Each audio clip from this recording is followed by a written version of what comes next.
Olá, benditos e benditas, tudo bem com vocês? Sabadão, 3 da tarde, você já foi no teu culto, já assistiu a Escola Sabatina de manhã e já é o horário de você começar a se preparar para uma semana de bênçãos. E por isso nós estamos aqui com o nosso Pega a Lição. Então roda a vinheta.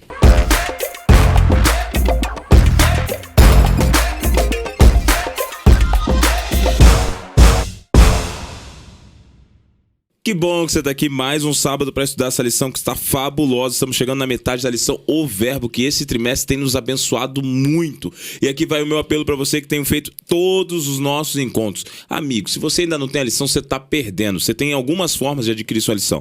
Você pode ir nos céus da sua associação para você comprar uma lição. Você pode assinar na CPB ou você tem uma forma mais simples. Você pode ir na tua loja de aplicativos e baixar o 7Me, que é o aplicativo que está aparecendo aqui embaixo na nossa tela, que tem várias ferramentas de comunhão, entre elas a lição da Escola Sabatina de graça. O que não pode acontecer é você ficar sem estudar a lição. Então, bendita, não perde tempo não. Vai lá, baixa a sua lição. Eu gosto de lição em papel, ó, eu risco, marco, eu estudo, mas eu já sou um cara mais novo em formatos antigos. Mas você, quem sabe, gosta do digital, então não tem problema você ter uma lição digital. Mas você não pode ficar sem lição, beleza? Combinado então? Você sabe que todos os sábados eu recebo uma dupla poderosa aqui com a gente para estudar com a gente aqui a lição. E nesse sábado, amigos, nessa mesa tem sabedoria aqui, hein? Vou te falar um negócio, hein? Nós estamos recebendo eles que são pastores do NASP, aqui do NASP Gero Coelho aqui. Deixa eu falar com os meus amigos pastor Juliano e pastor Danilo. Tudo bem com vocês, meninos? Como é que vocês estão? Olá, pastor Gabriel. Uma alegria estar aqui, participar desse podcast que eu confesso a você que acompanho sempre junto com o meu filho. A gente estuda a lição juntos, né? Legal. E cada participante aqui, para mim é um prazer fazer parte desse momento aqui. Que maravilha, então, pastor Juliano. Seja bem-vindo aí. Muito bom estar aqui com você. Pastor Danilo. Fala, pastor Gabriel, tudo bem contigo? Tudo tranquilo, bom estar aqui graças com vocês, a Deus. com a galera animada da Paulista Central que está acompanhando a lição da Escola Sabatina. Tenho certeza que vai ser uma bênção esse momento aqui para estudarmos juntos essa lição poderosa. Maravilha. Pastor Danilo, fiquei sabendo que você teve uma experiência no rádio há pouco tempo atrás. Tive experiência no rádio. Trabalhei no rádio até o início ali da minha vida adulta. Olha só, mas que fui bacana. ser missionário, depois estudar teologia, mas trabalhei no jornalismo no rádio por um bom período. Olha só que legal. Então você já tá acostumado com essa vibe aqui de microfone, né, Juliano? Ele tá em casa, né? Curto bastante.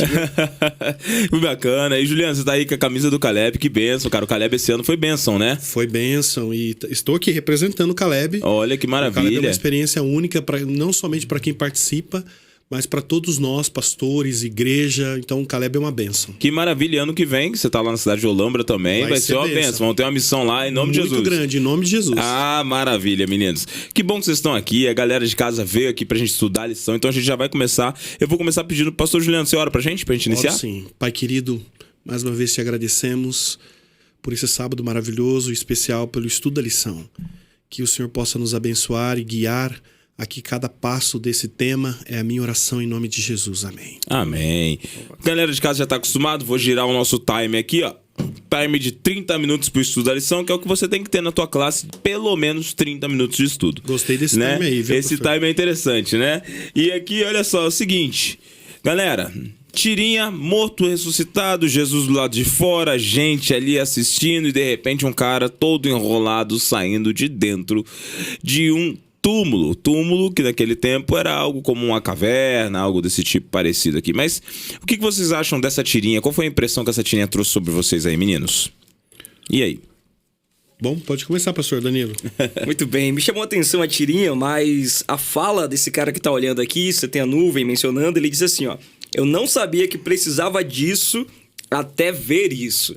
E na experiência com Deus, tem uma série de coisas que seriam muito importantes da nossa vida e a gente não imagina que aquela virtude, que aquele dom ou que aquele tipo de padrão de atitude seria tão importante para nós, até que nós temos uma oportunidade de visualizar no texto bíblico Jesus fazendo aquilo, o impacto que aquilo gerou na vida da pessoa ou de outras pessoas, e você começa a entender, é por isso que Jesus fala sobre isso, é por isso que é tão importante colocar em prática na minha vida.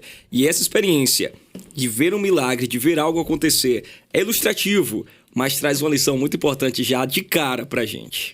Que bacana, então. Então tem muitas lições pra gente sacar daí, né? Olha, e você, Juliano, o que você concluiu aí olhando pra essa tirinha? Cara, eu acho que pastor Danilo foi ao ponto, né? Porque tem muitas coisas que nós ouvimos, até apreciamos de longe, mas quando você presencia isso de perto, foi o que eles viram ali, eles estavam ali, viram o milagre, e eles falam, e aquilo ali deu para eles muito mais do que ânimo, né? Muito mais que esperança, deu convicção para continuar firmes naquilo que eles acreditavam. Porque eu já ouvia falar, agora estou vendo e agora eu creio com mais força. Isso é importante para nós. Que bacana, né? E meninos, a gente vê que esse é um milagre muito conhecido, né? Jesus está dizendo aí, Lázaro, sai para fora, já está entregando qual foi o milagre. E é curioso, se você abrir a Bíblia, João 10, ele tem um discurso de Cristo, um discurso emblemático, todos conhecem. João 10, Jesus vai falar algumas coisas, entre elas que ele é a porta, que nós podemos entrar, que nós podemos chegar até o céu através dele. E curiosamente, depois desse discurso, João já põe a narrativa do milagre. E o milagre ele acontece de uma maneira um tanto quanto distinta, porque você percebe assim, João detalha que Lázaro estava doente. E eu gosto muito dessa parte de Lázaro estar doente, porque quando você olha para a Bíblia e vê que Lázaro estava doente, isso traz um recado. Os amigos de Jesus também passam por dificuldades. Jesus tinha muitos seguidores, Jesus tinha 12 discípulos, mas Jesus tinha poucos amigos. Porque se você olhar na Bíblia, a Bíblia só vai narrar Jesus na casa de Lázaro, Maria e Marta, como amigos para ir realmente passar o tempo, para estar na casa, para estar conversando. E aí Lázaro fica enfermo. E eu acho que isso pra gente já é um recado para a sociedade atual, porque na sociedade atual, o cristianismo de hoje, o cristianismo do coach cristão é aquele assim, ó, vem para Cristo, vai ficar tudo bem, amigo. Você vai ficar rico, vai dar tudo certo, você vai ficar rico, você vai ter carro, você vai ter casa, você vai ter saúde, você vai ter tudo. Só que, amigo, um dos melhores amigos de Jesus estão aqui, tá ficando doente, doente pra morte. Né? Porque Jesus fala assim, não é pra morte, mas ele morre. Mas Jesus já sabia o que ia fazer. E quando a gente olha para isso, meninos, que tipo de lição a gente vê quando Maria e Marta mandam um recado para Jesus? Tá enfermo aquele a quem tu amas. E Jesus se detém, Jesus não vai direto. O que a gente aprende com isso? E aí, pessoal? O que vocês acham? Eu tava refletindo sobre isso aqui logo mais pela manhã, pastor Gabriel. E eu fiquei pensando no seguinte... quando nós estamos lidando com dificuldades, com problemas, e talvez na tua própria experiência, na minha eu também tenho essa percepção, quando eu lido com pessoas, alguns pensam assim, ó, eu estou passando por um problema porque Deus não se importa sobre a minha vida, Deus não está preocupado comigo e está deixando as coisas acontecerem. Nossa, Jesus era amigo pessoal da família de Lázaro. O texto é claro, Lázaro era amigo de Jesus. Jesus se importava sim com ele. Jesus recebeu informação sobre o que estava acontecendo. Mas mesmo assim, sendo amigo pessoal e Jesus estando preocupado, o cara morreu. Não é que quando você passa por problemas, que Jesus não está atencioso ao que acontece com você, ou que Jesus não se importa com o que acontece. Inclusive, os amigos de Deus, os amigos de Jesus, também podem passar por problemas. Mas não quer dizer que ele não se importa. É possível que aquele problema também seja para a glória de Deus. O texto fala aqui no capítulo 11. Olha, ele está doente, não é para a morte, é para a glória de Deus. Não quer dizer que a morte não aconteceria. A morte não seria a finalidade. Jesus traria uma solução. E mesmo se você passa por problemas, não quer dizer que a tua vida vai acabar naquele problema que você está passando. Pode existir outras finalidades e Deus pode, no ato de trabalhar com você para que você supere a sua dor, abençoar a vida de muitas pessoas através do milagre e do testemunho. Maravilha. Eu vejo também a soberania de Deus. Porque nós, eu até fiz uma observação aqui, anotei, diz assim, quando vem a dificuldade, a nossa tendência natural é correlacionar isso a nossa dor com a ausência do amor de Deus. Quando passamos por certas dificuldades, a gente começa a achar que Deus não nos ama, que esqueceu da gente, nós correlacionamos a isso. Mas quando você olha para essa história, o autor ele faz questão de mencionar aqui a soberania de Deus. Por isso que o verso subsequente diz assim, mas tudo isso está acontecendo para a glória do Senhor. Mas como entender isso? É um grande desafio hoje. Entender a dificuldade, o sofrimento, a dor, a opressão, sabe, a solidão que alguns passam, o sentimento de estar sozinhos. Ligar isso à soberania de Deus. Que Deus é soberano, Ele sabe todas as coisas e Ele sabe aquilo que é melhor para cada um de nós. Mas a história diz que Deus também estava preparando os seus discípulos. E aqui eu acredito friamente que no processo do desenvolvimento da fé, do crescimento humano, às vezes o sofrimento ele nos prepara para coisas maiores que Deus também está fazendo por cada um de nós. E é curioso, muito bem colocado vocês, porque a gente percebe uma coisa. Jesus tinha noção do quadro completo. Exato. Os discípulos não. Os discípulos não, Lázaro, que no caso morreu, estava enfermo e acabou morrendo, Maria, Marta e todas as pessoas não tinham. Jesus tinha noção do quadro completo. E Lázaro parece que não era qualquer um, porque afinal de contas, quando Jesus chega, a cidade está cheia. Sim. Tá todo mundo esperando ali, quer dizer, estão todos para o enterro de Lázaro, não esperando Cristo naquele caso, né? O que não seria algo incomum ter alguém esperando Jesus, porque todos estavam atrás de pães e peixes. Mas ali quando Jesus chega, a primeira situação que na verdade o texto traz, a primeira situação é a doença, a segunda situação é a ressurreição.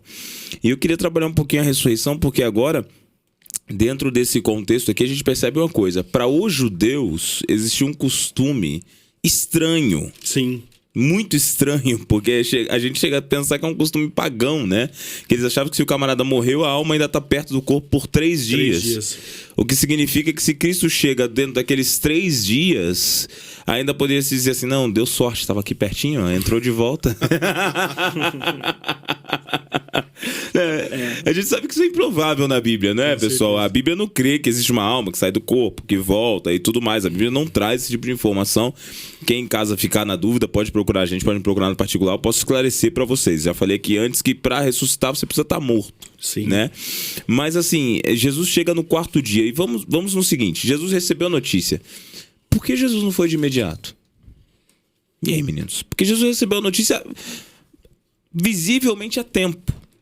E existem outros milagres que alguém foi até ele e falou, olha, meu servo está em casa, está doente.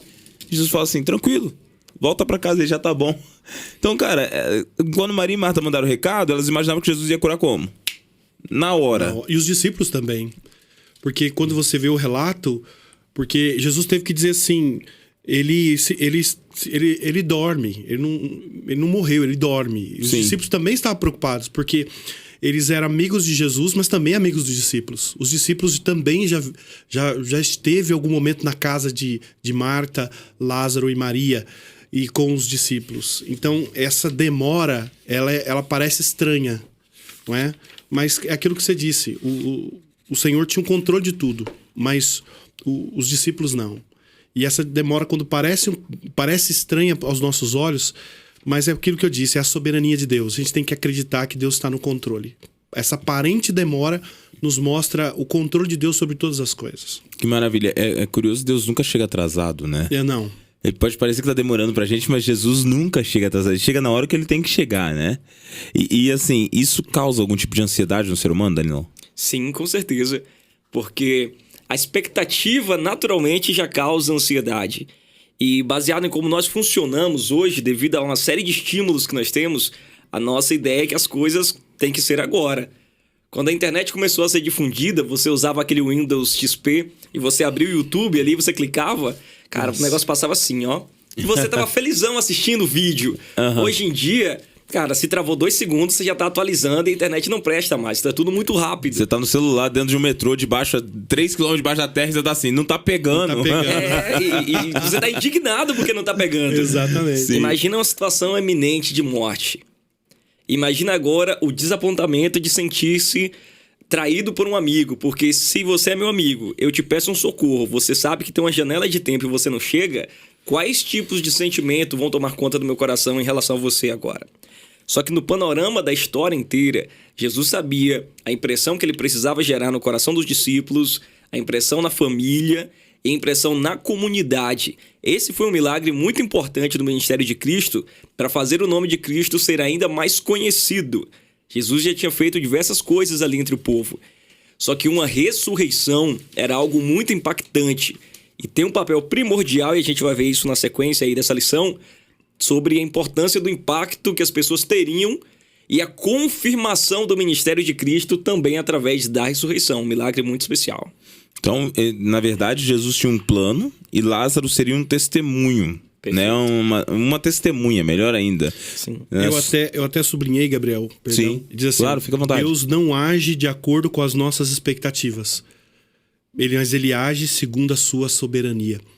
Isso pra mim é muito importante. Cara, esse pensamento é muito bom. Eu vou até anotar ele, hein? Sim, olha aí. Que Deus não age de acordo com as nossas expectativas, mas segundo a sua soberania.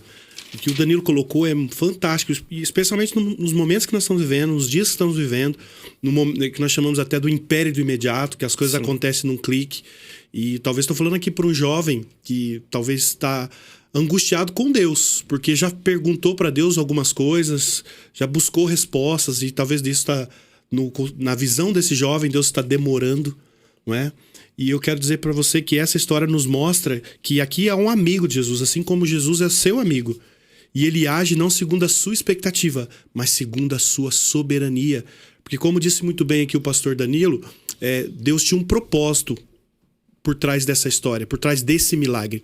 E por trás da sua vida, Deus também tem um propósito. Às vezes nessa demora, Deus talvez está querendo alcançar o seu pai, que não é da igreja. Deus quer alcançar o seu marido, o seu filho, o seu irmão, sabe? Deus, através... E o que é interessante aqui é que no processo, quando Deus chegou, ele foi indagado. As duas irmãs chegaram até ele. Marta chegou a Jesus e falou: Senhor, se o Senhor estivesse aqui, as coisas não teriam sido diferentes. Eu tô rindo porque me causa um certo espanto. Marta e Maria estavam diante de Cristo e não reconheciam o que ele poderia fazer. Mas é interessante, Gabriel, porque o autor dessa lição ele faz um comentário fantástico que isso mexeu comigo. Porque quando nós lembramos de Marta, sabe de que Marta que nós lembramos? Daquela Marta zelosa, que está preocupada com os afazeres, que Maria que aceitou a melhor parte, que foi estar aos pés de Jesus. Só que Marta tem uma confissão de fé extraordinária. Quando a gente lê aqui na Bíblia, no capítulo 11... a partir do versículo 25 aqui... Coloca na tela pra gente aí, João 11, 25 em diante. E aqui você vê a partir do capítulo 11, versículo 25, diz assim: Disse Jesus: Eu sou a ressurreição e a vida. Quem crê em mim, ainda que morra, ele viverá. E aí ele diz mais: E todo aquele que vive e crê em mim não morrerá eternamente. E olha para ela e diz assim: Você crê nisto? E o texto diz: Sim, Senhor, eu creio. Eu tenho crido que tu és o Cristo, o Filho de Deus que devia vir ao mundo. Sabe, essa demora, e você vê que Deus aqui está trabalhando no coração dela. E nesse processo, ela tem a maior confissão de fé que todos nós devemos ter. Eu creio. Eu creio que o Senhor é o Salvador, é aquele que vai remir, aquele que vai cuidar, aquele que tem um controle, é o soberano, aquele que sabe o melhor momento para todas as coisas. E sabe, amigos, entender isso, por isso que eu fiz questão de usar essa expressão, a soberania de Deus. Deus não age dentro das nossas expectativas, mas Ele age segundo a sua soberania. Porque no tempo de Deus, talvez a gente quer uma cura, mas Deus estaria dando aqui uma ressurreição. No tempo de Deus, Deus deu algo melhor do que eles precisavam. Muito bem colocado, Juliano, porque agora a gente percebeu uma coisa. Até a chegada da bênção, Deus trabalhou Marta, Deus trabalhou Maria, Deus pregou o evangelho, Deus fez todo um processo na terra até que Lázaro saísse. A morte nunca foi um problema. Não. A morte nunca foi um desafio para Deus. Deus tinha tudo sob controle, né? Então, se eles tivessem confiado desde o começo, muito sofrimento teria sido poupado. Só que a grande realidade é que a gente às vezes não confia, como você colocou, né? E por isso que às vezes tem um sermão que eu falo assim: a espera pela bênção é melhor do que a bênção. Porque a espera pela bênção te leva à dependência, te leva à confiança, te leva a estar pleno na presença de Deus. Então, Deus se manifestou de um jeito ou de outro. E curiosamente, perceba isso aqui é um paradoxo. Sem o maior sofrimento, talvez, da vida de Maria e Marta, o maior milagre não teria acontecido. Imagina isso. Que frase. O maior sofrimento operou o maior milagre. Exatamente. Levou a maior dependência. E aí elas testemunharam com seus olhos o maior Deus se manifestando na sua história. Então, às vezes, a gente, na nossa luta, a gente vai passar por esses caminhos também, por essas dificuldades, né? De ter que enfrentar sofrimentos grandes, mas para obter vitórias maiores ainda nas mãos de Deus. E é curioso que agora Jesus ele se aproxima da tumba ali e pra gente ganhar tempo, né? O nosso timer é cruel, mas pra gente ganhar tempo aqui, imagine o seguinte, né? Como a gente disse, Jesus chega no 4º dia para ressuscitar Lázaro. Lázaro já estava morto, mas o paradigma de que a alma estaria perto do túmulo já havia sido quebrado. Então agora teria que ser realmente um milagre para o judeu, uma ressurreição.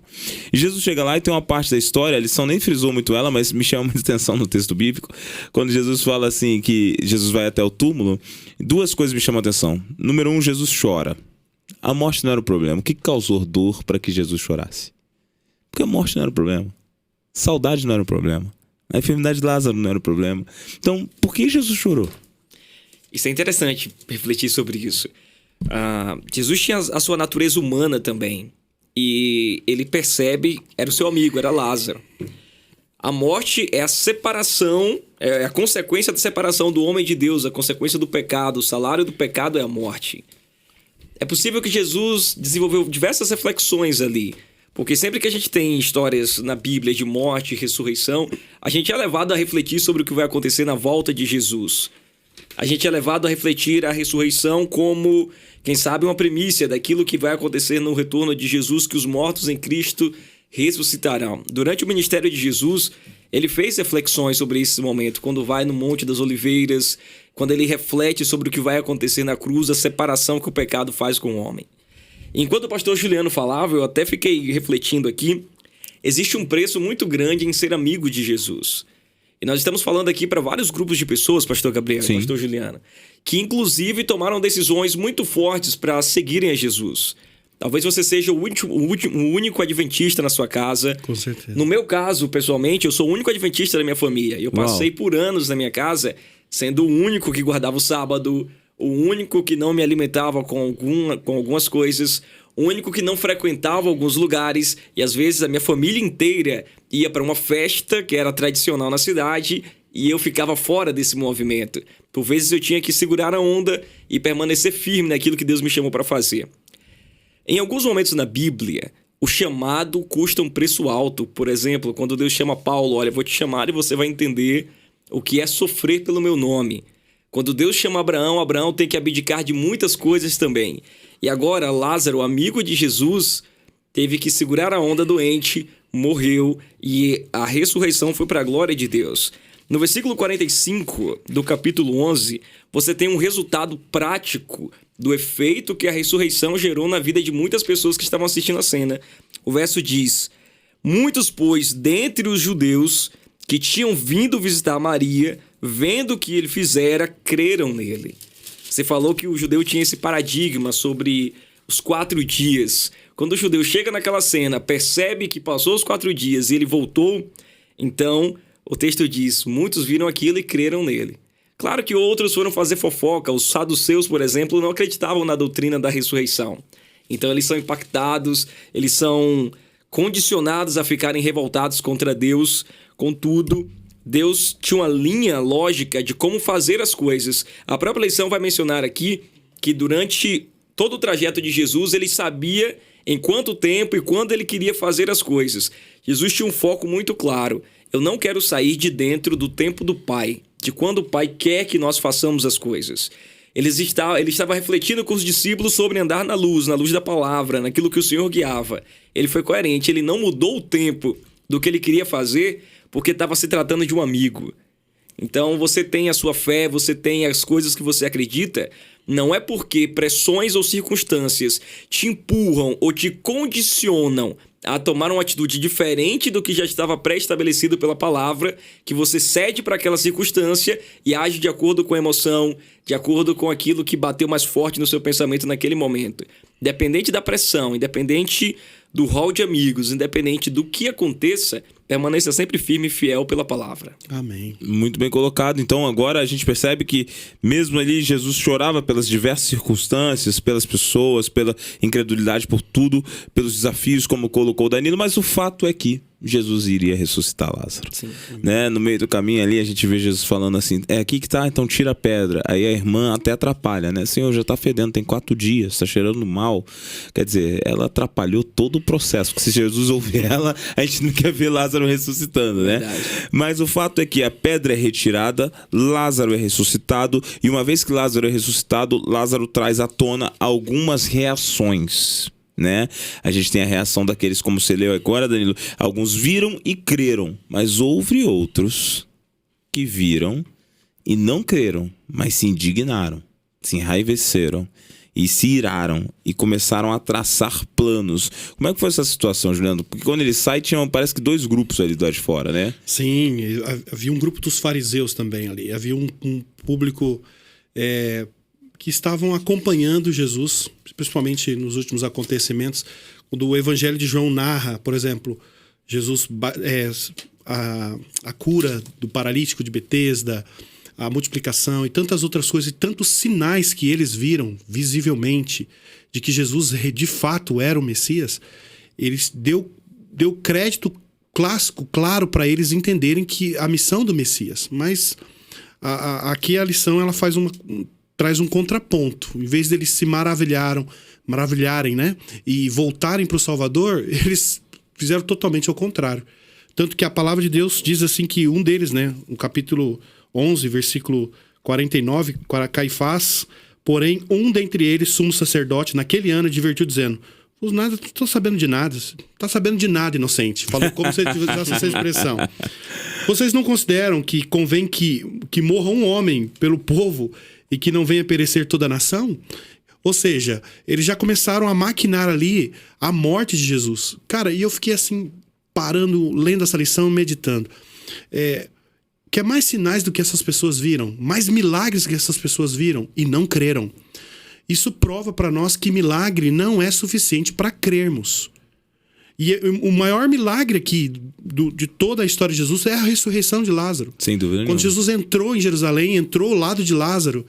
E tanto que quando você continua lendo o texto, muitos vieram depois para ver Jesus. Agora, quando você olha capítulo 12, aqui a partir do versículo 9, uma multidão vem atrás de Jesus para ver Jesus e ver o milagre de Jesus, a evidência.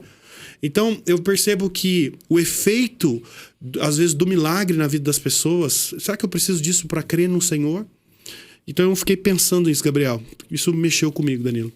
Algo que é muito... que toma ali o pensamento de Jesus, segundo a lição também, é que Jesus percebeu uma determinada hipocrisia na percepção de fé daqueles que estavam ali. E muito grande. Olha, eles estão chorando por Lázaro...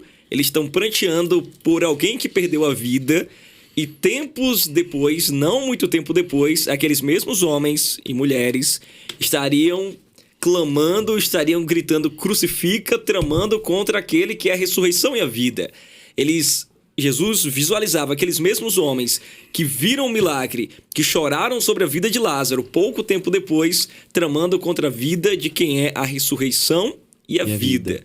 Isso impactou o coração de Jesus. Realmente era uma cena um tanto quanto controversa, né? Fantástico. E curioso que, apesar de Lázaro ser ali um testemunho vivo, também era um ponto de, vamos dizer assim, um ponto que chamava a atenção dos fariseus e acabou começando a irritá-los ainda mais, porque era algo irrefutável. A vida de Lázaro era um incômodo. Porque se Lázaro estava vivo, era um testemunho do poder de Deus. Então, primeiro eles tinham que matar Lázaro para depois matar Cristo. Tanto é que eles começam a tramar contra a vida de Lázaro também, né? Sim. Mas você sabe uma coisa que mais me chamou a atenção, minha reflexão sobre foi... Esses homens não eram qualquer pessoas. Não. Eles eram os líderes da época. Eles eram os homens, assim, como se fosse o exemplo. Se você tivesse que ter um modelo cristão, eram esses homens. Hoje, muitas vezes, nós buscamos um modelo, olhamos para alguma pessoa e diz assim, como é ser um cristão? Como é alguém que talvez Deus se agrada? Aos olhos do povo, esse era o povo, esses eram os homens. E esses homens não reconheceram a própria palavra que eles pregavam.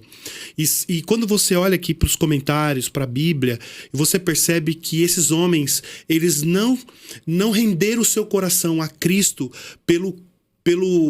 a palavra seria assim, por onde eles estavam, pelo status que eles tinham, pela posição que eles tinham. E sabe, às vezes é um perigo muito grande. Muitas vezes as pessoas não conseguem se render à palavra, não conseguem se render à verdade, não conseguem se render ao poder do Espírito Santo na vida dela por causa, talvez, de uma posição. Sim. Por causa, às vezes, de um cargo, por causa de uma questão financeira. E quando você olha para o ministério de Jesus, em todo o tempo... trouxe lições extraordinárias não somente para os discípulos, para a população, mas para esses líderes. E sabe, pastor, hoje nós somos pastores. Nós temos uma posição de liderança, de líderes espirituais da igreja. Muitas vezes somos olhados como exemplos a ser seguidos, mas o exemplo tem que ser Cristo sempre. Sempre. Mas eu fico pensando, se chegar o momento de que eu preciso me render sempre à palavra, aquilo que Jesus nos ensina. Porque se a posição tomar conta do meu coração, eu vou começar a deixar a palavra de lado e eu vou começar a tramar para não perder o meu status. Isso Sim. É perigoso demais. A gente percebe que em alguns momentos, nós precisamos trocar as nossas convicções pessoais pela vontade de Deus. Aqueles homens viram fortes evidências que Cristo era de fato o Messias esperado. Eles viram os sinais, agora eles estão visualizando uma ressurreição. Só que a preocupação deles não é de fato avaliar se os sinais e se os milagres são verdadeiros ou não, se há confirmação de que eles estão de frente do Messias ou não. Eles não estão dispostos a argumentar. Eles já estão com a visão fechada, ouvindo e pensando em como contrariar aquilo que está sendo dito. Qual é a perspectiva deles? Eu não estou aberto para ouvir e aprender e chegar à convicção se ele é ou não o Messias. Eu preciso desesperadamente refutar, porque eu não posso mudar a minha convicção pessoal. Se o Messias que eu aguardo é um Messias como um libertador político, alguém que veio libertar a gente da opressão romana e levantar uma nação poderosa de Israel que vai reinar sobre essa terra, eu não aceito um Messias que venha em uma outra roupagem, em uma outra perspectiva. Eles não trocam a convicção pessoal pelo que está escrito ou pelo que está sendo visualizado diante deles. Na nossa vida, é muito possível que a gente se perca nas nossas próprias convicções. Fato. E talvez você tenha uma visão teológica de algo que não está tão coerente com a palavra. Só que quando você é exposto à palavra, quando você é exposto ao testemunho de Cristo sobre aquele assunto, ao invés de tentar reavaliar e pensar sobre o que precisa ser reajustado na tua vida, você se fecha na tua convicção pessoal e fica desesperadamente tentando se defender, tentando gerar argumento, tentando bater contra, quando na verdade o que pode estar acontecendo é Apocalipse 3:20. Deus batendo a porta, tentando falar contigo, só que preso em quem você é, em como você quer agir e no conforto de quem você quer continuar sendo, você mantém o teu coração fechado para que Deus não fale com você e não trabalhe no seu coração. E bacana que isso que você falou se aplicava àquele tempo, mas se aplica aos dias de hoje também, né? Porque hoje a gente tem vários pastores distorcendo a Bíblia, vários coaches cristãos, ou... Veja bem, nada contra o coach. Claro. Mas quando você pega a Bíblia para você distorcer a Bíblia, para dizer... criar um senso de autovalidação, de confirmação, de que Deus tem que te dar o mundo, de que Deus tem que te dar tudo que você quer, e distorcer para apoiar pontos de vista, nós quebramos o evangelho, né? O evangelho, esses dias a gente estava aqui estudando uma lição e a gente chegou na grande realidade. O evangelho é o evangelho da confrontação, não da autovalidação. Sim. O evangelho de hoje é muito humanista, é aquele evangelho que é usado para apoiar as minhas crenças, como você disse, apoiar a minha posição, e dentro da minha convicção pessoal eu uso as palavras de Cristo muitas vezes para apoiar os meus comportamentos. Só que Cristo não veio para apoiar comportamento humano, Cristo veio para quebrar o ser humano no meio e falar: olha, vocês estão perdidos, eu vou mostrar para vocês uma nova forma, como você colocou. Então o evangelho cria um arrependimento, né? A gente muda, né? A gente vai até Cristo e a gente muda, né? E nós precisamos dessa humildade, Danilo, que você falou, de ver Cristo chegar e deixar ele entrar na nossa vida, né? E esse milagre, ele faz um marco da última semana de Cristo nessa terra, e ele passa talvez a última lição de Jesus. Sim. A última lição para o povo e para os líderes, porque a partir daí ele começa a se dirigir focado para os discípulos, mas também para os discípulos. E Gabriel, é muito fácil, é uma linha muito tênue a gente olhar para a Bíblia, olhar para as promessas, olhar para aquilo que Deus nos apresenta e nos oferece, e começar a focar em nós mesmos, na nossa vida, na nossa realidade, e aí se tornar de fato, como você disse, uma visão humanista. Por isso que eu gostei da frase que usei no início, Deus não age segundo as nossas expectativas, mas segundo a sua soberania. E eu olho para essa história, eu não vejo diferente. Eu vejo Deus cuidando, guiando e dizendo: eu estou no controle. E aqui, um ponto forte que eu vi, que Deus oferece uma nova vida para Lázaro, e fazendo uma visão futura, escatológica, daquilo que ele também nos oferece. E essa nova vida não é só no futuro, mas também no presente. Porque ele ofereceu para Lázaro uma nova vida ali, uma ressurreição do agora, mas uma ressurreição do futuro. E o que Deus nos oferece não é diferente. Para mim e para você que crê, somente crê no poder do Espírito Santo, no poder da graça, da palavra, ele oferece uma nova vida agora e no futuro também. Meninos, está uma bênção. Muito obrigado, Juliano. Realmente, Deus, Cristo ali, só respondendo aqui, Cristo deu 2 vidas para Lázaro, né? Sim. Naquele dia, e vida eterna. E Deus seja louvado por isso, porque nós temos esse direito também. Amém. Mas eu dizia que, meninos, nosso time chegou ao final. Infelizmente, a lição tá gostosa. A gente poderia ficar aqui discutindo ainda por muito mais tempo. Mas eu queria terminar da seguinte maneira. Eu queria que vocês dessem seu recado final pra galera de casa. Então olha pra câmerazinha que tá aqui atrás. Pode ser essa ou pode ser essa daqui. E escolhe aí e diga o seu recado final pra galera de casa agora. Quem começa? Danilão? Então Danilão. Então vamos lá. Olha, eu queria que você guardasse no seu coração a maneira como Jesus é intencional em todas as suas ações. Primeiro ponto, sempre firme no plano que ele tinha. E ele permaneceu firme no plano que o Pai tinha para ele. Deus tem grandes planos para você. Permaneça sempre firme nesses planos. Jesus, ao lidar com a situação de Lázaro, saiu distribuindo lições para todos que estavam envolvidos naquela circunstância, porque muitas coisas são aplicáveis e nós aprendemos em todas elas. Jesus estava mostrando ali para os discípulos que ser amigo de Jesus nem sempre faria com que as coisas corressem bem. Em alguns momentos, os amigos de Jesus também sofrem, e alguns sofrimentos desses são para glorificar o nome de Deus com o testemunho e com o que Deus vai fazer na tua vida. Mas Deus também chamou Marta, falou com Maria, trabalhou para que todos os que estavam em volta crescem. Deus foi intencional em alcançar pessoas.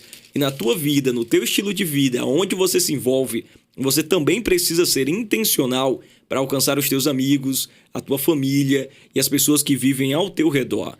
Você é um amigo de Jesus e você é um embaixador de Cristo nessa terra. Então, trabalhe intencionalmente para alcançar pessoas para o Mestre.